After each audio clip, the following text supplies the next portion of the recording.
மத்தேயு நற்செய்தி நூல் 6ஆம் அதிகாரம் வசனங்கள் 5 முதல் 15 வரை. யோவான் எழுதிய நற்செய்தி நூல் 17ஆவது அதிகாரம் வசனங்கள் 6 முதல் 12. ஒத்தாசை கொண்டு மலை பிரசங்கத்தை நாம் பகுதி பகுதியாக படித்துக் கொண்டு வருகிறோம். இந்த நாளிலே ஆண்டவருடைய மாதிரி ஜெபம் அல்லது சீஷனின் ஜெபம் என்கிற ஜெபத்தை மத்தேயு 6ஆம் அதிகாரம் வசனங்கள் 9 துவங்கி 13 முடிய வருகின்ற இந்த ஜெபத்தை நாம் படித்துக் கொண்டிருக்கிறோம். அதன் அடிப்படையிலே நாம் ஜெபித்துக் கொண்டிருக்க போகிறோம். ஜெபத்தின் தாகம் என்னில் ஊற என்கிற பாடலை போன்று ஜெப சிந்தையிலே நாம் வளருவது தான் பரிசுத்தத்தில் வளர்வதற்கு ஒரு ஆதாரமாக இருக்கிறது. ஜெபம் நான் ஆரம்ப தியானங்களிலே உங்களுக்கு சொன்னேன். கிறிஸ்தவர்களாகி நீங்களும் நானும் மாத்திரமல்ல, இந்த உலகத்தின் எல்லா மதங்களிலும் அல்லது அஞ்ஞானிகளும் கூட, ஆதிவாசிகள் என்று சொல்லப்படுகின்ற அநாகரிகமான மனிதரும் கூட ஏதோ ஒரு வகையிலே அவர்கள் ஜெபிப்பதாக கருதுகிறார்கள் அல்லது ஜெபிக்கிறார்கள். ஆனால் இந்த ஜெபங்கள் கேட்கப்படுமா? Many a time people say, I pray, but will the prayer be heard? By whom? ஜெபிக்கிறோம் என்று சொல்லுகிறோம், ரொம்ப நல்ல கருத்தாக நமக்கு தெரிகிறது. அந்த ஜெபம் கேட்கப்படுமா? அந்த கேள்விக்கு பதில் நம்ம சொல்லணுமே. ஆக ஆண்டவராகிய இயேசுவின் இந்த மலை பிரசங்கத்தை கேட்டுக்கொண்டிருந்த பெரும்பாலான மக்கள் இன்றைக்கு நம்ம இஸ்லாமிய சகோதரர்களை போன்று ஒரு வேளைக்கு ஒரு நாளைக்கு 3 வேளை அல்லது 5 வேளை ஜெபிக்கிறவர்கள், பரிசேயர்கள். சிஸ்டமேட்டிக் ரிச்சுவல் பிரேயர் நம்ம செய்யறத நம்ம ஜெபித்துக் கொண்டு இருக்கிறோம். ஆனா பரிசேயர்கள் கிரமமாக ஒழுங்காக அந்த ஜெபங்களை தங்கள் வாழ்நாள் முழுவதும் கடைபிடிக்கிறவர்கள். அவர்களுக்கு சொல்லிக் கொண்டிருக்கிறார் கிறிஸ்து, உங்கள் ஜெபங்கள் கேட்கப்படுமா? ஜெபிக்க தெரியாதவர்களுக்கல்ல, ஜெபிக்காதவர்களுக்கல்ல, ஜெபிக்கிறவர்களுக்கு சொல்லுகிறார், உன் ஜெபம் கேட்கப்படுமா? To whom you are praying? Do you know God as a father? நீ ஜெபிக்கிறியப்பா, அந்த கடவுள் ஜெபத்தை கேட்க வேண்டுமானால் அவர் ஒரு சக்தியாக இருந்தால் போதாது, அவர் ஒரு தகப்பனாக இருக்க வேண்டும். அவர் தகப்பனாக இருந்தால் போதாது, அந்த தகப்பனுடைய அன்பையும் அரவணைப்பையும் நீ அனுதினமும் அனுபவிக்கின்ற உறவு கொண்டு இருக்க வேண்டும். இந்த உறவு இல்லை என்றால் ஜெபத்திற்கு இடமில்லை, ஜெபத்திற்கு அர்த்தம் இல்லை, ஜெபத்திற்கு பதில் இல்லை. எனக்கு அருமையானவர்களே, கிறிஸ்தவ வாழ்க்கையின் நாடி துடிப்பு ஜெபம். சுவாசம் சொல்றோம், we breathe. Prayer is a spiritual breath of a believer. ஜெபிக்காதவன் விசுவாசியாக இருக்க முடியாது என்பதுதான் நிதர்சனமான உண்மை. It is a reality. There can be no believer without prayer. சரிங்கயா, நான் ஒரு விசுவாசி, ரொம்ப நல்லதுங்க. ஜெபிக்கிறீங்களா? எப்படி சார் ஜெபிக்கிறீங்க? இந்த அடிப்படையில் ஜெபித்துக் கொண்டிருக்கிறீர்களா? ஜெபத்திற்கான 3 பிரதான தடைகளை நாம் வாசித்த 5 முதல் 15 வசனங்களிலே ஆண்டவர் சொல்லி, அந்த பின்னணியிலே தான் இந்த ஜெபத்தை அவர் போதிக்கிறார். There are 3 great barriers. சின்ன தடைகள் இல்லாம அந்த 3 தடைகள் திரும்ப நினைவுபடுத்தி நான் ஜெபத்துக்குள்ளாக போகிறேன். கடைசி பகுதிக்கு 3 பெரிய தடைகள். 5 முதல் 8 வசனங்களிலே மாய்மால ஜெபம் என்கிற ஒரு தடை, ஹிப்போக்ரிட்டிக்கல் பிரேயர். 2 தவறு ஒரு மனிதன் செய்து கொண்டிருக்கிறான். தன்னை ஜெபிப்பவனாக காட்டிக் கொண்டிருக்கிறான், ஆனால் ஜெபத்திற்கும் அவனுக்கும் எந்த உறவும் கிடையாது. நம்ம பொறுமையா கவனிக்கணுங்க ஆண்டவருடைய வார்த்தைகளை. 3 பெரிய தடைகள். முதல் தடை பரிசேயருக்கு அவர் சொல்லுகின்றார், நீ ஜெபிப்பதாக நடித்துக் கொண்டிருக்கிறாய், ஆனா ஜெபத்திற்கும் உனக்கும் எந்த சம்பந்தமும் கிடையாது. இப்படிதான் சொல்ற. 5 முதல் 7 வசனங்களிலே பாத்தீங்களா, அந்த 7ஆம் வசனத்தினுடைய முடிவுல சொல்றாரு, அதிக வசனிப்பினால் தங்கள் ஜெபம் கேட்கப்படும் என்று நினைக்கிறார்கள், அது கேட்கப்படுவதில்லை என்று அறியாதிருக்கிறார்கள். கேட்கப்படும் என்று நினைக்கிறார்கள், கேட்கப்படாது என்று அறியாதிருக்கிறார்கள், ஆனால் ஜெபித்துக் கொண்டிருக்கிறார்கள். நம்முடைய ஜெப வாழ்க்கை சரியாக இல்லை என்றால் இந்த 3 பிரச்சனைகளிலே ஒரு பகுதி மக்களாக நான் நின்று கொண்டிருக்கிறேன். ஆண்டவருடைய ஜெபத்தை திருப்பி சொல்வதல்ல, திருப்பி சொல்வதனால் எவனும் ஜெபிக்கிறான் என்று வேதம் சொல்லுகிறது இல்லை. ஆண்டவருடைய ஜெபம் எப்படி ஜெபம் பண்ண வேண்டும் என்று கற்றுக் கொடுப்பது. முதல் தடை மாய்மாலமான ஜெபம் என்பதை நம்ம பார்க்கிறோம். அந்த மாய்மாலமான ஜெபம் கடவுளுக்காக அல்ல, நன்றாக கவனித்து, நேரம் இல்லைங்க, கடவுளுக்காக அல்ல, கடவுளிடத்தில் அல்ல, கடவுளுடைய சித்தத்தை செய்வதற்காக அல்ல, தன்னுடைய விருப்பத்துக்காக, தன்னுடைய சுயநீதிக்காக, தன்னுடைய சித்தம் நிறைவேறுவதற்காக ஜெபித்துக் கொண்டிருக்கிற ஜெபம். இது போய் ஜெபமா?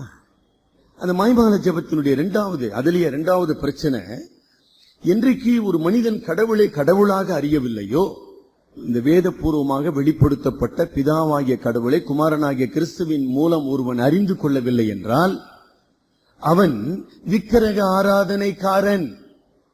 நம்முடைய இஸ்லாமிய நண்பர்கள் உட்பட இஸ்லாமிய நண்பர்கள் சொல்றாங்க, சார் நாங்க விக்கிரகமே கிடையாதுன்னு. ஆக எந்த விக்கிரகத்தை அவர்கள் வணங்கி கொண்டிருக்கிறார்கள்? தங்களுடைய கற்பனையில் உருவாக்கப்பட்ட கடவுளை வணங்கி கொண்டிருக்கிறார்கள். When you don't know God as a father through Jesus Christ, you are an idolater. மிக தெளிவான ஒரு சத்தியம். அது வெறும் மாய்மாலமான ஜெபம் மாத்திரமல்ல, நீ ஒரு விக்கிரக ஆராதனைக்காரனா இருக்கிறாய். ஏன்னா நீ கடவுளிடத்துல, மெய்யான கடவுளிடத்துல ஜெபிக்கவில்லை. நீங்க தவறா ஜெபம் பண்றதை விட ஜெபிக்காம இருக்கிறது உங்களுக்கு நல்லதுங்க, எல்லாருக்கும் நல்லதுன்னு நான் நினைக்கிறேன், கடவுளுக்கும் நல்லதுன்னு நான் நினைக்கிறேன். நான் ஜெபிக்கிறேன்னு சொல்லிட்டு ரோட்ல போறதுனாலையும், நான் ஜெபிக்கிறேன்னு சொல்லிட்டு விக்கிரக ஆராதனை செய்கிறவனாகவும், நான் ஜெபிக்கிறேன்னு சொல்லிட்டு எனக்காகவும் நான் ஜெபித்துக் கொண்டு இருப்பேன். அதை விட நான் ஜெபம் பண்ணாம இருக்கிறது ரொம்ப நல்லது. 2வது கற்பனை சொல்லுது, என்னை என்று உனக்கு வேறு தேவர்கள் உண்டாயிருக்க வேண்டாம், உண்டாயிருக்க வேண்டாம். அப்ப யார் அந்த தேவன்? இஸ்லாமிய நண்பரை கேளுங்க, சும்மா அல்லா அல்லான்னு சொல்லுப்பாங்களே ஒழிய, அல்லானா என்னப்பா, அல்லாப்பான்னு அவ்வளவுதான். யாருப்பா அந்த அல்லா? உனக்கு எனக்கு அவருக்கு என்ன சம்பந்தம்? They cannot explain. கடவுள் ஆவியாயிருக்கிறார், கடவுள் ஜீவன் உள்ளவராயிருக்கிறார், கடவுள் பரிசுத்தராயிருக்கிறார். அந்த கடவுளோடு கூட உயிரோட்டம் உள்ள ஒரு உறவு அற்ற மனிதர்களாக தான் இந்த உலகத்தின் அத்தனை மனிதர்களும். அதுல முதல் இடத்துல இருக்கிறவங்க பரிசேயர்கள். அப்புறம் மீதி கணக்கெல்லாம் போட்டுங்க, மீதி பேர்லாம் அப்படியே லிஸ்ட் போட்டுங்க. பழைய ஏற்பாட்டினுடைய வெளிப்பாட்டை பெற்ற யூதர், அதிலே தலைச்சிறந்த பரிசேயர்கள், அவர்கள் தான் முதல் லிஸ்டுங்க. 2ஆம் கற்பனையை விக்கிரக ஆராதனைக்காரர். Because they don't know God as a father. முடிஞ்சு போச்சுங்க மேட்ரு. அவர்கள் தங்கள் ஜெபம் கேட்கப்படும் என்று நினைக்கிறார்கள், கேட்கப்படாது என்று அறியாதிருக்கிறார்கள். 2வது வகுப்பார் இந்த ஜெபத்தில் நம்ம பார்க்கிறவர்கள் யாருங்கயா? ஏற்கனவே முதல் வகுப்பார்ல சொல்லுங்க. இன்றைக்கு நம்ம அநேக நம்முடைய ஜெபத்தினுடைய மையம், the subject, the content, the focus of the prayer is myself. எதுக்குப்பா ஜெபம்? எனக்கு இந்த ஜெபம் உபவாசம், ஐயோ கடவுள் ஆசீர்வதிக்கிறான், எல்லாம் நானு. நீ விக்கிரகமா மாறுற. ஜெபம் கடவுளுக்குரியது, கடவுளுடைய மகிமைக்குரியது, கடவுளை மையமாக கொண்டது, கடவுளுடைய சித்தத்துக்கு கீழ்ப்படிவது.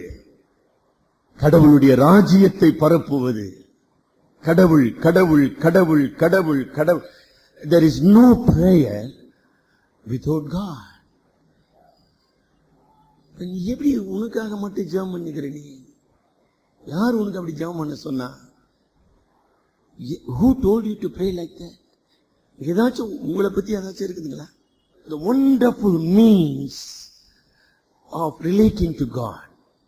ஜெபம் என்பது ஆவியாயிருக்கிற பரிசுத்தராயிருக்கிற மகத்துவமான கடவுளிடத்திலே வருகிற ஒரு அற்புதமான வழி, கிருபையின் எத்தனம், a means of grace. அத சாத்தான் எப்படி தடை பண்ணிட்டான் பாத்தீங்களா? அந்த கடவுளை அறியாதபடி எதுனா அழுப்பின்னு புலமின்னு கத்தின்னு கடை சொல்லுவாங்கப்பா. தவளை கத்தினுக்கிற மாதிரி கத்தின்னு கடப்பா. அவனுக்கு ஒரு ப்ராப்ளமும் இல்லை. He keeps people under ignorance and darkness. கடவுளை மக்கள் அறியாதபடிக்கு இருளிலும் இருளின் அந்தகாரத்திலும் அடிமைத்தனத்திலும் பாவத்தின் அடிமைத்தனத்திலும் அப்படியே எதுனா கத்து தலைகீழா தொங்கு, no problem. As long as you don't know God, you cannot enjoy prayer. அப்படிதான் மக்கள் அப்படியே அடக்கி வச்சிருக்கிறான். இப்பிரபஞ்சத்தின் தேவனானவன் மகிமையின் சுவிசேஷத்தின் ஒளி அவர்களுக்குள் பிரகாசமாய் இராத படிக்கு அவர்களை குருடாக்கி போட்டிருக்கிறார். குருடாக்கி போட்டிருக்கிறார். அது ஒரு நிலைங்க. இரண்டாவது நிலை, நீங்களும் நானும் சொல்றோம், ஐயோ ஆண்டவரை நான் அறிஞ்சிருக்கிறேன், என் ரட்சகருங்கயா, ஐயோ என்னுடைய சிருஷ்டிகருங்க, அதேதான் என்ன நடத்துற எல்லாம் சொல்லிட்டு என்னப்பா ஜெபம் பண்ணுகிற? அல்லா ஜெபம் எனக்கு தாங்க. சுயம் சுயம் சுயம் சுயம் சுயம் சுயம் சுயம். அதுக்கு மேல என்னால சிந்திக்கவே முடியல. சில சபை பிரிவுகள்ல அப்படிதான் ஜெபம் பண்ண சொல்றாங்க. பால் யாங்கிச்சோன்னு தென்கொரியாவினுடைய ஒரு பெரிய பெந்தகோஸ்து சபையினுடைய போதகர் தி ஃபோர்த் டைமென்ஷன் என்கிற ஒரு புத்தகத்தில் இதைதான் சொல்லிக் கொண்டிருக்கிறார். மிக அபத்தமான, மிக மோசமான, கடந்த 20 நூற்றாண்டுகளிலே திருச்சபையிலே வெளிவந்த மிக அபத்தமான வார்த்தைகளை கவனிங்க. மிக மோசமான கள்ள போதனை, தி ஃபோர்த் டைமென்ஷன் பால் யாங்கிச்சோ. என்ன தெரியுமா சொல்றார்? ஜெபம் பண்ணுனா, ஒரு உதாரணம் சொல்லிட்டீங்களா? ஒரு வாலிப பொண்ணோ பையனோ கல்யாணத்துக்கு ஜெபம் பண்ண, கல்யாணத்துக்கு ஜெபம் பண்ணோம். எப்படி தெரியுமா சொல்றார் பால் யாங்கிச்சோ? 5 அடி 6 அங்குலம் இருக்கணுங்க அந்த பொண்ணு. ஆமா, மிஸ் யூனிவர்ஸ் பக்கத்துல நிக்க வச்சா வித்தியாசம் இல்லாம இருக்கணும். இப்படி சொல்றாங்க அந்த ஆளு ஜெபம் பண்ணுங்கன்றது. You imagine everything and ask for that. இதான் ஃபோர்த் டைமென்ஷனா. இப்ப தெரிஞ்சுங்களா? சுயம், நான் என்ன விரும்புகிறேன், நான் என்ன ஆசைப்படுகிறேன், எனக்கு எது விருப்பம் நான் நினைக்கிறேன், எது நடக்கணும் நான் நினைக்கிறேன், அதுக்காக ஜெபம் பண்ணு. இது ஜெபமா? இதான் கெத்செமனேல ஆண்டவர் ஜெபம் பண்ணாராமா? கெத்செமனே தோட்டத்துல பிதாவை வெளிப்படுத்த வந்த தேவன், தேவனுடைய ராஜ்யத்தை நிறுவ வந்த தேவன், வீழ்ந்து போன மனிதனுக்காக ரட்சிப்பை உருவாக்க வந்த தேவன் என்னமா ஜெபம் பண்ணாரு? பிதாவே, பிதாவே என் சித்தம் அல்ல. சொல்ல மாட்டேன்றீங்களா? ஏன்னா அப்படியே பழகிட்டோம் நம்ம. எனக்காக எனக்காக ஜெபம் பண்ணியே பழகி ஊறிட்டோம். அதான ஜெபம் சொல்லி கொடுத்தாரு. பிதாவே என் சித்தம் அல்ல. ஆக இன்றைக்கு நம்முடைய ஜெபங்கள் கேட்கப்படவில்லை என்றால் நம்முடைய ஜெபத்திற்கு மாபெரும் தடை என்ன? என்னுடைய சுய சித்தம், சுய விருப்பம், சுய நோக்கம். ஜெபம் கேட்கப்பட முடியாது. மூன்றாவது பிரதான பிரச்சனை 14, 15 வசனத்தில் சொல்லப்பட்டிருக்கிறவனமாக, ஒருவேளை விசுவாசிகளாகிய எனக்கும் உங்களுக்கும் பொருந்தக்கூடியது. நம்முடைய ஜெபம் கேட்கப்பட முடியாது, கேட்கப்பட மாட்டாது என்று 14, 15 வசனத்தில் மனுஷருடைய தப்பிதங்களை நீங்கள் அவர்களுக்கு மன்னியாதிருப்பீர்கள், மன்னித்தால் உங்கள் பரமபிதா உங்களுக்கு மன்னிப்பார். மனுஷருடைய தப்பிதங்களை நீங்கள் மன்னியாது இருந்தால் உங்கள் பரமபிதா உங்கள் தப்பிதங்களையும் மன்னியாதிருப்பார். நான் உபவாசம் பண்ணனா, நான் ஃபெய்த் ஹோம்ல போய் ஜெபம் பண்ணனா, இல்ல பிரேயர் டவர்ல போய் ஜெபம் பண்ண சார், நான் இன்னைக்கு ஜெபத்துக்கு எப்படிங்க முக்கியத்துவம் கொடுக்கிறோம்? நம்ம பண்ற இடம், நம்ம பண்ற விதம், நம்ம பண்ற காலம். We evaluate prayer by the place, by the time, by the method. இதெல்லாம் நம்ம சொல்லி நிக்கிறோம். நாங்க அப்படியோ there is a mountain prayer. நம்ம தமிழ்நாட்டில் கூட ஒன்று உருவாக்குதுன்னு டாக்டர் புஷ்பராஜ் அவருடைய ஜாமக்காரன் பத்திரிகையில் எழுதியிருக்கிறார். ஜெபிக்கும் மலைன்னு ஒண்ணு அங்க சிவகாசி பக்கத்துல ஏற்படுத்திருக்குதான். சார் நான் அங்க போய் ஜெபம் பண்ணேன் சார், அங்க போய் ஜெபம் பண்ண இல்ல என்ன நடக்குன்றீங்க? நல்லா கவனிச்சீங்களா? ஆண்டவர் சொல்றாரு,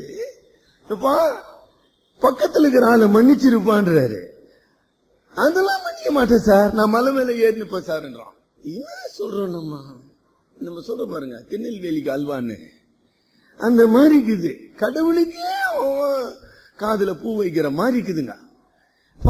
பக்கத்துல இருக்கிற மனைவிய மன்னிச்சிருப்பா, கணவனை மன்னிச்சிரு, நீ ஜெபம் பண்ணுனா. இல்ல சாமி, நான் ஜெபிக்கிறதுக்காக மலைக்கு போய்க்கிறேன்.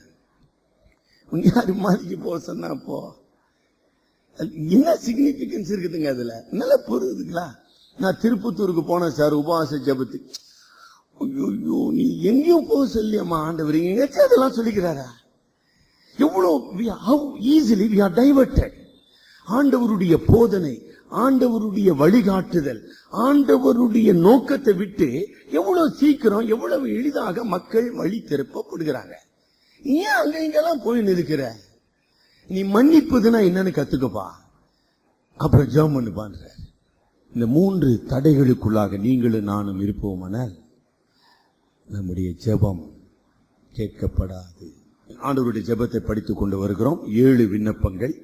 அந்த 7 விண்ணப்பங்களிலே முதல் 3 விண்ணப்பங்கள் கடவுள் மகிமை, கடவுள் ராஜ்யம் அல்லது கடவுளின் ஆளுகை, கடவுளுடைய நோக்கம். நான் ஒரு சிருஷ்டியாக, நான் அவருடைய பிள்ளையாக, நான் அவருடைய ராஜ்யத்தின் குடிமகனாக. அந்த phrases எல்லாம் மறந்துடாதீங்க. as a creature and as a child and as a citizen of the kingdom of God, I must focus on my God. கடவுளுடைய மகிமை என்னுடைய லட்சியம், கடவுளுடைய ஆளுகை என்னுடைய பாதுகாப்பு, என்னுடைய விருப்பம், கடவுளுடைய சித்தம் என்னுடைய பாக்கியம். இப்படி உனக்கு சிந்திக்க தெரியலனா உனக்கு ஜெபிக்க தெரியலன்னு அர்த்தம். If you can't think like this, you cannot pray rightly. அப்படின்னு ஆண்டவர் சொல்லிட்டாருங்க. சரிங்களா? அடுத்தபடியா வந்தோம். அடுத்த கடைசி 3 ஜெப விண்ணப்பங்கள் என்னுடைய ஆவிக்குரிய நலனை பற்றி, சுகத்தை பற்றி, for the health of my spiritual life. என்னுடைய ஆவிக்குரிய முக்கியத்துவம், வாழ்க்கையினுடைய முக்கியத்துவம், அது எப்படி இருக்க வேண்டுமா? நம்ம நேற்று நான் போன சிந்தனையில படித்தோம். 12ஆம் வசனத்துல, நான் குற்றமற்ற மனசாட்சி உடையவனாக வாழ வேண்டும். என்னுடைய மனசாட்சியில 12ஆம் வசனம் அதான் கருத்துங்க. எங்கள் கடனாளிகளுக்கு மன்னிக்கிறது போல. கடன் என்று சொல்வதுங்கம்மா ஒரு சுமைக்கு, சுமை என்கிற கருத்தை நமக்கு கூட. It is a burden. Debt is a burden. மன்னிக்கப்படாத பாவங்கள் என் இதயத்தில் இருக்குமானால், மன்னிக்கப்படாத குற்றத்தை நான் சுமந்து கொண்டிருப்பேனானால், சங்கீதம் 32:4 படிங்க. இரவும் பகலும் என் மேலும் உடைய கை பாரமாயிருந்தபடியினால் என்னுடைய சாரம் உஷ்ண கால வறட்சியை போல வறண்டு போயிற்று. அதான் பார்த்தோம்.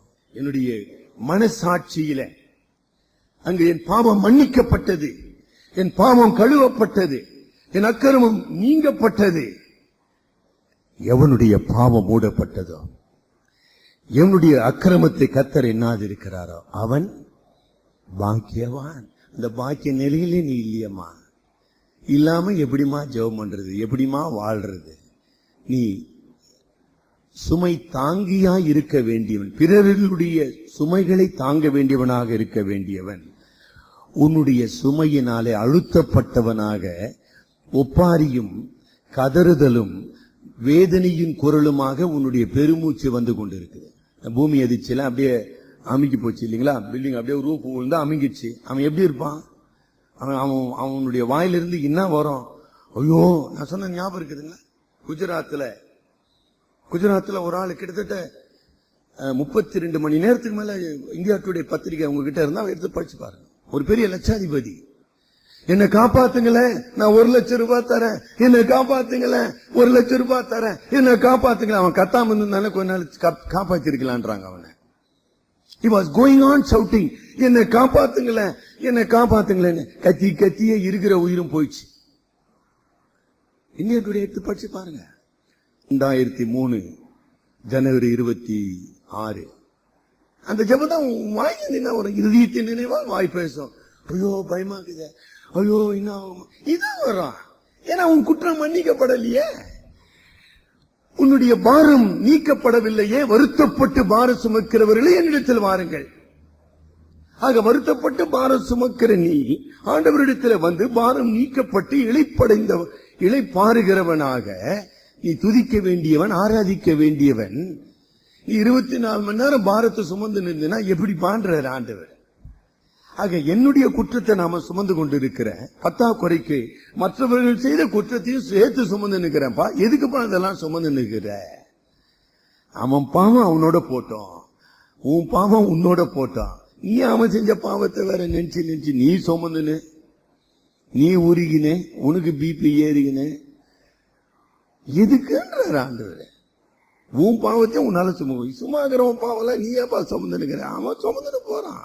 எளிமையான வார்த்தைகள், ஆண்டவருடைய வார்த்தைகள் எல்லாம் ரொம்ப எளிமையானவைகள், ஆனா மிக ஆழமான உண்மைகளை உணர்த்தி கொண்டிருக்க. நீ ஏப்பா பாரத்தை சுமக்க வேண்டும் அப்படின்னு ஆண்டவர் சொல்றாரு. அப்புறம் 13ஆம் வசனத்துல சோதனையின்றி காக்கப்படுகிற ஜெபத்தை பண்ண சொல்றாரு. ஏன்னா ஒரு பயங்கரமான உலகத்துல வாழ்ந்து கொண்டிருக்கிறோம், தீமை சூழ்ந்த உலகத்துல வாழ்ந்து கொண்டிருக்கிறோம். சோதனை மேல் சோதனை வருகிற இந்த உலகத்துல வாழ்ந்து கொண்டிருக்கிறோன்னு அவருக்கு நல்லா தெரியுங்க. உங்களுக்கு தெரியுதா, எனக்கு தெரியலையோ? எந்த கடவுள் நம்மை சிருஷ்டித்தாரோ, எந்த கடவுள் நம்ம ரட்சித்தாரோ, எந்த கடவுள் நம்மை காக்கிறாரோ, he knows us better than you and me. நாம் சோதனையின் உலகத்தில் வாழ்ந்து கொண்டிருக்கிறோம். பிற்பாடு ஆமா தீமையில் நின்று, தீயோனில் நின்று, தீமையின் உருவாகிய தீமையினாலே நம்மை அழிக்க முற்படுகின்ற சாத்தானின் கரத்தில் இருந்து என்னை காத்துக்கொள்ளணும்னு ஜெபிக்க. 7 விண்ணப்பங்களிலே ஒரே ஒரு விண்ணப்பம் தான், அன்றெண்டு வேண்டிய அப்பத்தை இன்றைய. ஆக என்னுடைய சரீர நன்மையை விட 6 மடங்கு கடவுளுடைய காரியமும் ஆன்மீக காரியமும் முக்கியமானவைகள். அப்ப என்னுடைய ஜெபத்துல எது போக்கஸ் பண்ணணும்? நான் ஜெபம்னு வந்த உடனே கடவுளுடைய மகிமை, கடவுளுடைய ராஜ்யம், கடவுளுடைய சித்தம், என்னுடைய பாவ மன்னிப்பு, சோதனையிலிருந்து பாதுகாப்பு, தீமையிலிருந்து தீமையை எதிர்த்து நிற்கின்ற திறன், இவைகள் தான் என் மனசுல வரணும். அது எதுவுமே வராத எப்போ பார்த்தாலும் வயிற்று பிரச்சனைனா அதான் 8ஆம் வசனத்துல ஆண்டவர் சொல்றாரு, எப்பா இல்லைங்களா, அவர்களைப் போல நீங்கள் செய்யாதிருங்கள்.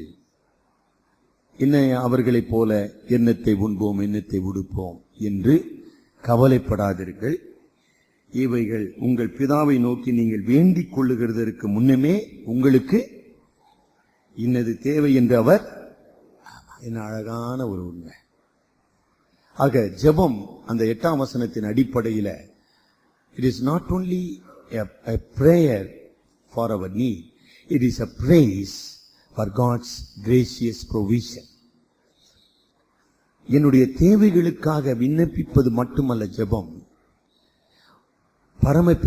பிதாவானவர் அவருடைய ஞானத்தினாலும் அவருடைய வல்லமையினாலும் அவருடைய உண்மையினாலும், ஆங்கிலத்தில் ஃபெய்த்ஃபுல்னஸ், உண்மையினாலும் என்னை அனுதினமும் போஷித்து வருகிறாரே, அந்த நினைவு, அந்த உண்மை என்னை அவர் எப்போதும் துதித்து அவருக்குள்ளாக மகிழ செய்ய வேண்டும். அதான ஜெபம். 13ஆம் வசனத்துக்கு இன்றைக்கு நம்முடைய கவனத்தை திருப்புவோம். 13ஆம் வசனத்துல ஆண்டவருடைய நிகழ்கால ஜெபத்தை நம்ம பார்க்கிறோம்.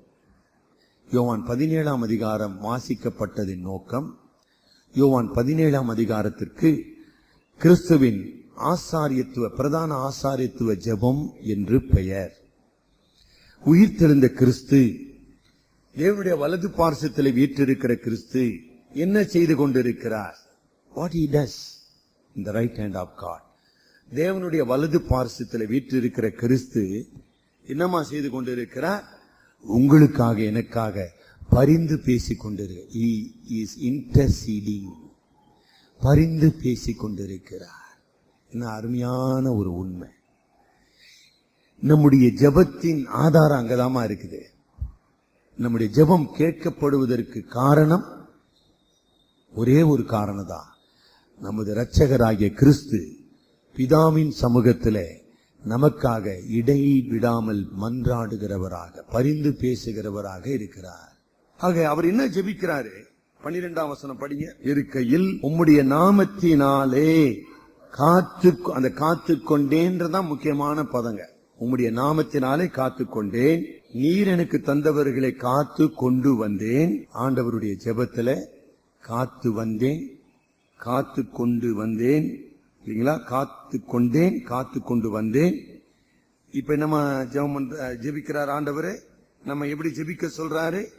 எங்களை சோதனைக்கு உட்பட பண்ணாமல் தீமை நின்று ஜெபம். A prayer for perseverance, a prayer for God's protection. சர்வ வல்லமையுள்ள கடவுளின் விடா பாதுகாப்பு. அந்த வார்த்தை ஞாபகம் வச்சுக்கொள்ளுங்க. அதான் உண்மை. கடவுள் என்னை ரட்சித்தார், கிருபையாக ரட்சித்தார், தண்டனையிலிருந்து என்னை விடுதலை ஆக்கினார். உண்மை. இப்படி தண்டனையிலிருந்து விடுவிக்கப்பட்ட நான் தேவனுடைய நித்திய மகிமைக்கென்று காக்கப்பட வேண்டும். I must be kept to inherit the glorious eternal life. அந்த நித்திய மகிமையை நான் போய் அடைய வேண்டும். ஆக அந்த நித்திய மகிமையை அடையும் வரைக்கும் இந்த பாவ உலகத்திலே, பாவ சோதனைகளின் மத்தியிலே, தீமை ஆளுகின்ற இந்த உலகத்திலே, சத்துருவாகிய சாத்தான் என்னை விழுங்க பார்க்கின்ற உலகத்திலே காக்கப்பட வேண்டும். I must be kept. ரொம்ப முக்கியமான கருத்துங்க. அது என்னுடைய ஆத்துமாவை குறித்த ஒரு பொறுப்புணர்ச்சியை எனக்கு கற்றுத் தருகிறது. உன்னுடைய அழியாத ஆத்துமாவை குறித்து எவ்வளவு ரெக்லெஸ்ஸா நீ வாழ்ந்து கொண்டிருக்க. ஏசாமி ரட்சித்துட்டாருன்னு சொல்லிட்டு பாவிகளுடைய வழியில் நில்லாமலும், பரியாசக்காரர் உட்காரும் இடத்தில் உட்காராமலும், பாவிகளுடைய வழிகள் நில்லாமலும் நடவாமலும் இருப்பான்னு கடவுள் சொன்னா அங்கதான் போய் உட்காந்துங்கிறது. அதாவது என்னுடைய ஆத்துமா எவ்வளவு விலையேற பெற்றது. இந்த ஆத்துமாவுக்காக கடவுள் உண்டு பண்ணி இருக்கிற ரட்சிப்பு எவ்வளவு விலையேற பெற்றது. விலையேற பெற்ற ரட்சிப்பு. Your soul is precious. The salvation of God is so precious.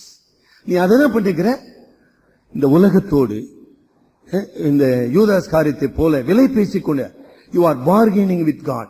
இந்த ஆத்துமாவை கெட்டு நாசமாக்குகின்ற இந்த உலகத்தின் சுகபோகங்களோடு, இந்த உலகத்தின் மாயைகளோடு, இந்த உலகத்தின் காம களியாட்டுகளோடு நீ விலை பேசிக் கொண்டிருக்கிறாய். அப்புறம் சோதனை ஊட்ட சார், அப்புறம் சார் என்ன சார்? மோட்ச பிரயாணத்துல கிறிஸ்டியான் அவனுடைய நீண்ட பயணத்தினால மயக்க பூமின்னு ஒரு இடத்துக்கு வருவான். தயவு செய்து இந்த மோட்ச பிரயாண புத்தகம் கொஞ்சம் வாங்கி படிங்க. அந்த மயக்க பூமியில அவன் ஒன்னும் தப்பு செய்யலைங்க. இன்னொரு இடத்துக்கு போய் வேடிக்கை பார்க்க போறான். அது இன்னொரு சமாச்சாரங்க, மாயாபுரின்ற ஒரு இடம். ஆனா அந்த மயக்க பூமியில அவன் மாயாபுரிக்கு போல எங்கேயுமே போலங்க. அந்த களைப்புனால ஒரு கல்லு மேல பட்டு தூங்கிடுவான். கதை படிச்சாதானே தெரியும் நமக்கு. வேற சீரியல் சொன்னா தெரியுங்க நமக்கு. இந்த சீரியல் மோட்ச பெரியான சீரியல் எங்க நம்ம பாத்துக்கிறோம். தூங்கிடுவான் அந்த கல்லுல. அப்ப அவனுக்கு அந்த திட்டி வாசல்ல கொடுக்கப்பட்ட அந்த பத்திரம் என்ன அழகா சொல்லி இருப்பார். அந்த ரட்சிப்பின் நிச்சயம், the assurance of salvation. அந்த பத்திரம் அவன் தூங்கி இருக்கிறப்ப அந்த பத்திரம் கையை விட்டு போயிடும். தயவுசெய்து வாங்கி படிச்சு பாருங்க சார், மோட்ச பிரியாணனா என்னன்னு. இந்த அந்த பத்திரத்தை அவன் இழந்தபடினால அப்படியே கதி கலங்கிடுவான், தூங்கி முழிப்பான். களைப்புனால தூங்கிட்டான். ஒன்னு தண்ணிக்கு நீ சாப்பிட்டு தூங்கலங்க. தண்ணினா நம்ம தண்ணி இல்லைங்க, இந்த வெளியில எல்லாம் விக்குதுங்களே உயர்ந்த ரக தண்ணிகள், அதெல்லாம் சாப்பிட்டு எல்லாம் ஒன்னும் தூங்கலங்க. அவன் களைப்புல தூங்கிட்டான், அந்த பத்திரத்தை இழந்துட்டான். உடனே துச்சி புச்சி ஏஞ்சி, என்னடா அது பத்திரம் போயிடுச்சு. What it signifies when you indulge with sin, either knowingly or unknowingly, when you indulge in sin, அந்த வார்த்தை கவனித்துக் கொள்ளுங்க. தெரிந்தோ தெரியாமலோ பாவத்தோடு கூட நான் ஈடுபடும் போது, பாவத்தோடு கூட நான் என்னை இணைத்துக் கொள்ளும் போது, ரட்சிப்பின் நிச்சய என்கிற கடவுளுடைய அற்புதமான ஒரு பத்திரத்தை நான் காணாமற் போக செய்கிறேன். கடவுள் என்னை ரட்சித்தாரா? அந்த பாவ மன்னிப்பு நிச்சயம் எனக்குள்ள போயிடுது. பாவ மன்னிப்பின் சந்தோஷம் போயிடுது. கடவுள் உள்ள பரிசுத்த கடவுளோடு உள்ள உறவு போயிடுது. அதனால்தான் 51ஆம் சங்கீதத்துல தாவீது ஜெபித்தான், ரட்சணித்தின் சந்தோஷத்தை திரும்ப எனக்கு தாரும். அதுதான் இங்க சொல்லித்தரார். என்ன சொல்லித்தரார்? எங்களை சோதனைக்கு உட்பட பண்ணாமல். கடவுள் நம்மை சோதனைக்குள் பிரவேசிக்க பண்ணுகிறவர் அல்ல. யாக்கோபு 1ஆம் அதிகாரம் 13ஆம் வசனம் படிங்க. யாக்கோபு 1:13. இப்ப என்ன சொல்றார் ஆண்டவரே? பா, நான் உன்னை சோதிக்கிறது இல்லப்பா, ஆனா சோதனையான ஒரு உலகத்தில் நீ வாழ்ந்து கொண்டிருக்கிறாய். உன்னை கீழே விழத்தள்ளுகின்ற ஒரு உலகத்தில் வாழ்ந்து கொண்டிருக்கிறார். உன் கால்களை சிக்க வைக்கின்ற கன்னிகள் நிறைந்த ஒரு உலகத்தில் வாழ்ந்து கொண்டிருக்கிறாய். அதான சொல்றார் ஆண்டவரே. பி அலர்ட், தெளிந்த புத்தி உள்ளவனாக இரு. எப்படி தெளிந்த? ஜெபித்து விழிப்போடு இருங்கள் என்று சொல்லுகிறார். Pray and be vigilant, be diligent. என்ன? என்னை சுற்றி சோதனைகள், சோதிக்கப்படாத படிக்கு என்று சொல்லும் போதுமா, என்னிலிருந்து வருகிற சோதனைகள் அல்ல, எனக்கு வெளியே இருந்து வருகிற சோதனைகள், பாவம் செய்யும்படியான சோதனைகள் இல்லைங்களா, கடவுளை மறக்கும்படியான சோதனைகள். அந்த வார்த்தை தான் சொல்ல விரும்புறேன். கடவுளை மறக்கலாம். நமக்கு சுகம், வாழ்வு, உயர்வு, சுகபோகம் வரும்போது கடவுளை மறந்து விடுவோம்.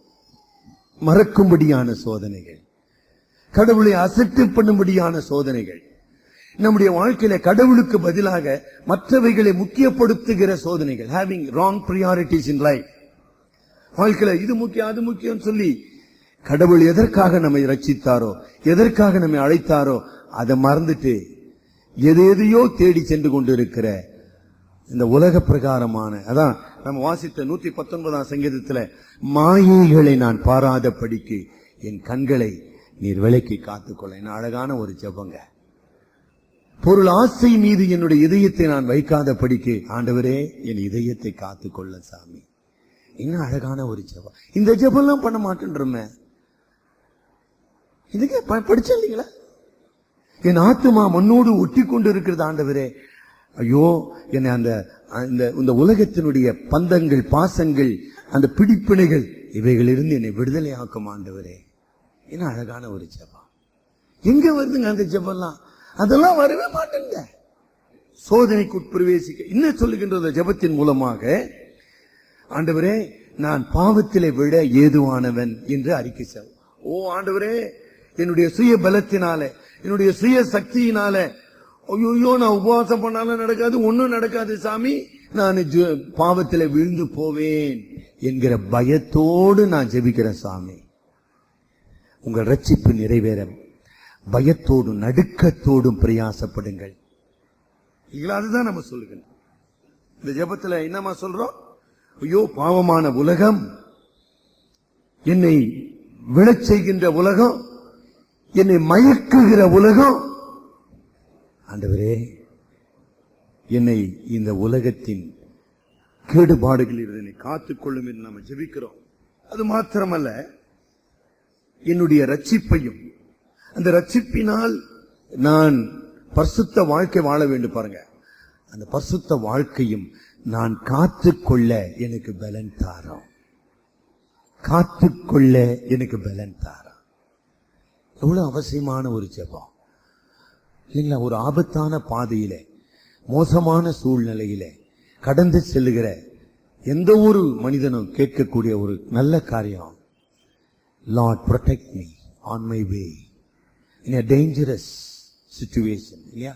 ஆபத்துகள் நிறைந்த இந்த உலகத்தில் என்னுடைய அடிகள் ஒழுவாதபடி, என்னுடைய சாட்சியை நான் இழந்து போகாதபடிக்கு நீர் தந்த ரட்சிப்பின் மகத்துவத்தை நான் இழந்து போகாதபடி என்னை காத்துக்கொள்ளும் என்று நம்ம ஜெபிக்கிறோம்.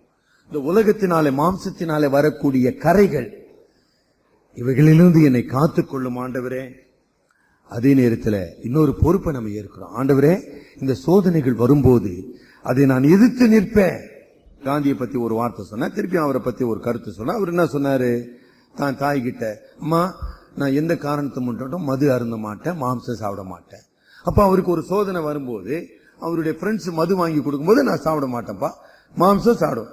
அப்ப இந்த ஜெபத்தை நான் அனுதினமும் செய்து கொண்டிருப்பேனால் என்னை சோதனைக்குட்பட பண்ணாதிரும், என்னை சோதனைக்குட்பட பண்ணாதிரும் நான் ஜெபித்துக் கொண்டிருக்கும் போது அந்த சோதனைகள் என்னை தாக்கும்போது நான் என்ன செய்ய வேண்டும்? அந்த சோதனையை நான் எதிர்த்து நிற்கிறவனாக இருப்பேன். இந்த ஜெபத்தை நான் பண்ணாமல் மறந்து விடுவேனானால் சோதனையும் நாம் என்னன்னு எனக்கு தெரியாத போயிடும், அந்த சோதனையை எதிர்த்து நிற்கிற சக்தியும் இல்லாத போயிடும். அதான் அதனுடைய ஜெபத்தினுடைய கருத்து. எங்களை சோதனைக்கு உட்பிரவேசிக்க பண்ணாதிரும். ஆக எபேசியர் 6ஆம் அதிகாரம் 10 முதல் 20 வசனங்களிலே இந்த சோதனைகளையும் சாத்தானையும் எதிர்த்து நிற்கிற ஆவிக்குரிய சர்வாயுத வர்க்கத்தை குறித்து ஆண்டவர் பவுல் மூலமாக வெளிப்படுத்திக் கொண்டு இருக்கிறார். அதை தான் பைபிள் ஸ்டடியில படித்துக் கொண்டு இருக்கிறோம். தூங்கி கொண்டிருக்கிற மனிதன், உலகத்தின் கவர்ச்சியினாலே மாயினாலே மயக்கப்படுகிற ஒரு மனிதன், அவன் சாத்தானையும் உலகத்தையும் மாம்சத்தையும் எதிர்த்து நிற்கிறவனாக காணப்படுவானா? Unless you are alert and diligent, you cannot stand against the enemy. அதுதான் சொல்லப்படுது. எங்களை சோதனைக்குட்பட பண்ணாமல் என்று சொல்லும் போது, சோதனையான இந்த உலகத்திலே, சோதிக்கின்ற உலகத்திலே நாங்கள் எப்பொழுதும் விழிப்போடு, தெளிவோடு, மன உறுதியோடு எதிர்த்து நிற்க வேண்டும். அதற்கு என்னை நான் அர்ப்பணிக்கிறேன். Prevention is better than cure. நான் சோதனை வந்து சோதனையில விழுந்து ஐயோ ஆண்டவரே நான் பாவம் செஞ்சேன்னு ஒப்பாரி வைக்கிறதை விட சோதனையில் நின்று என்னை காத்துக்கொள்ள என்ன அழகான ஒரு ஜெபம், என்ன அற்புதமான அந்த ஜெபம் கேட்கப்படும். ஏன்னா we are praying according to his will. அவர் தான் ஜெபத்தை சொல்லி கொடுத்தாரு. ஆக அவருடைய சித்தத்தின்படி நீங்கள் எதை கேட்டாலும் அது உங்களுக்கு அருளப்படும். கடவுளுடைய உதவி உங்களுக்கு நிச்சயம் உண்டு என்று நாம் அங்க பார்க்கிறோம். 13ஆம் வசனத்தினுடைய 2வது பகுதி, தீமையில் நின்று. எது தீமை? இந்த உலகம் தீமை, இந்த உலகத்தில் உள்ள பாவம் தீமை, கடவுளுக்கு எதிரான அனைத்து காரியங்களும் தீமையானவைகள். என்ன சார், இந்த உலகத்தில் எவ்வளவு நல்ல காரியம்லாம் இருக்குது சார், அல்லாம தீமை? கடவுளிடத்தில் அன்பு கூறாத படிக்கு, நல்லா கவனிச்சுட்டோம், கடவுளிடத்தில் அன்பு கூறாத படிக்கு, கடவுளுடைய சித்தத்தை செய்யாத படிக்கு, கடவுளுடைய நாமம் மகிமைப்படாத படிக்கு என்னை தடுக்கின்ற அது எந்த காரியமா இருந்தாலும் சரி அது தீமை. அந்த தீமையை நின்று என்னை ரட்சித்துக் கொள்ளுன்ற தீமை. நம்ம இயேசுவின் சீஷர்கள்ல யூதாஸ் காரியத்துக்கு வந்த தீமை என்ன? பொருளாசை என்கிற தீமை. சாத்தான உருவத்துல வந்து சாத்தாவனுக்குள்ள போனா எல்லாம் ரைட்டுங்கம்மா. ஆனா அந்த தீமை எப்படி வந்துச்சு அவனுக்கு? பொருளாசை, அந்த 30 வெள்ளிக்காசு என்கிற ஒரு ஆசையின் மூலமாக தீமை வந்தது. அதனால காசு தப்பா? Money in itself is not evil, but the love of money is evil. பணம் தன்னில் தான் தீமை அல்ல, பண ஆசை தீமை. ஆக அந்த தீமையிலிருந்து ஆண்டவரே என்னை காத்துக்கொள்ளும். ஜெபம் என்ன அழகான ஒரு ஜெபம், என்ன அவசியமான ஒரு ஜெபம். சரிங்களா? அதை நம்ம அங்க செய்கிறோம். 2வது என்ன சொல்றோம்? ஆண்டவரே, இந்த தீமை நிறைந்த உலகத்துல நான் வாழ்ந்து கொண்டு இருக்கிறேன். பாருங்க, இன்னைக்கு கூட இந்த பாகிஸ்தான்ல பூமி எதிர்ச்சி வந்து செத்துட்டாங்க. அந்த டிவில அந்த காட்சியை பார்க்கிறோம். இந்த தீமையின் காட்சி என்னுடைய சமாதானத்தை எடுத்து போடுது, என்னுடைய சந்தோஷத்தை எடுத்து போடுது. ஆக என்னை சூழ்ந்த தீமைகள் என்னை அது நேரடியாக பாதிக்காவிட்டாலும் தீமையினாலே சூழப்பட்டிருக்கிறபடியினால அந்த தீமையினால என்னுடைய சமாதானத்தையும் சந்தோஷத்தையும் நான் இழந்து கொண்டு இருக்கிறேன். நான் பாவம் செய்யணும்னு அவசியம் இல்லை. மற்றவருடைய பாவங்களை நான் பார்க்கும்போது அல்லது மற்றவர்கள், அதே 119ஆம் சங்கீதத்துல, மக்கள் உமது பிரமாணங்களை காத்து நடவாததினால் என் கண்களில் இருந்து நீர் தாரைகள் பெருகின அப்படின்னு சங்கீதக்காரர் சொல்றான். மக்கள் உமது பிரமாணங்களை காத்து நடவாத படியினாலே என் கண்களில் நீர்த்தாரைகள் பெருகினது. தீமை. ஆக அப்படிப்பட்ட தீமையிலிருந்து என்னை காத்துக்கொள்ள சாமி. என்ன அழகான ஒரு ஜெபம். அநேக நேரத்தில் நம்ம தீமைய குறித்து ஒரு ஒரு நிர்விசாரமான போக்கு நம்ம வச்சிருக்கோம். என்ன ஆக்சிடென்டா, அது எங்க நடந்துச்சு சார்? பூமி எதிர்ச்சா, அது அங்க நடந்துச்சு சார். சுனாமியா, அது அங்க செத்தானுங்க சார்.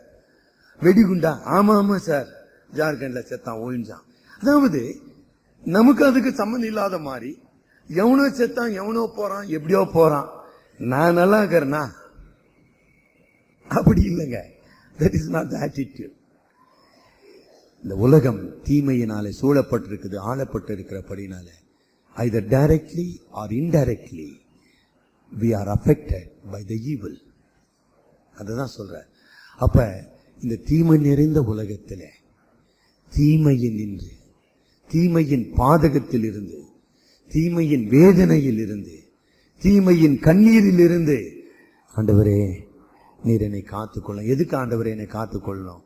நான் உம்மை நன்றியோடு துதிக்க வேண்டியவனாக இருக்கிறேன். In spite of the calamities, in spite of the suffering, I must enjoy your presence. I must rejoice in your presence. உம்முடைய சமூகத்திலே நான் ஆனந்தத்தையும் சமாதானத்தை அனுபவிக்கும்படியாக இந்த தீமை நின்று என்னை காத்துக்கொள்ளும் என்று ஜெபிக்க ஆண்டவர் சொல்லித் தருகிறார். நம்முடைய ஆத்துமாவின் பாதுகாப்பு இந்த தீமையின் அழிவிலிருந்து, தீமையின் சோதனைகளிலிருந்து பாதுகாக்கப்பட வேண்டிய உண்மையை ஆண்டவர் உணர்த்துகிறார். சரி, நம்ம முடிவுக்கு வரலாம். முழு மொத்தமாக ஆண்டவருடைய ஜெபத்தின் தொகுப்பை சொல்லி நான் முடிக்கிறேன்.